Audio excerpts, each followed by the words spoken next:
सोलापुरात गाडीचा हॉर्न जोरात का वाजवला या कारणावरून 2 गटात तुफान दगडफेक। माजी नगरसेवकाच्या मुलासह दोन्ही गटातील 7 जण जखमी। मुंबईसह कोकण, नाशिक आणि पश्चिम घाटमाथ्यावर जोरदार पावसाचा इशारा। पुढील 3 दिवस महाराष्ट्रात तुरळक ठिकाणी पावसाचा अंदाज। मुंबईवरील पाणी कपातीचं संकट टळलं। पाणीपुरवठा करणाऱ्या 7 तलावांमध्ये 27% पाणीसाठा। मुंबईकरांना मोठा दिलासा।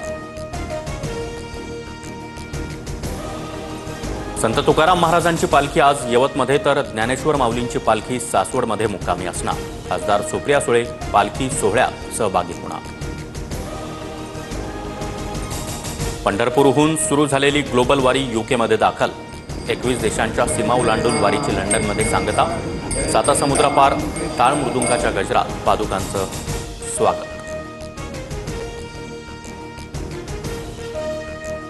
कोकणात जाणाऱ्या ट्रेनचं आजपासून गणेशोत्सवासाठी आरक्षण सुरू। 27 ऑगस्टला गणरायाचं आगमन होणार। भारतीय सैन्यानं रेखाचित्र जारी केले, ते दहशतवादी वेगळेच। तिन्ही पाक दहशतवादी ते नाही। एनआयए तपासातून माहिती उघड। सूत्रांची माहिती।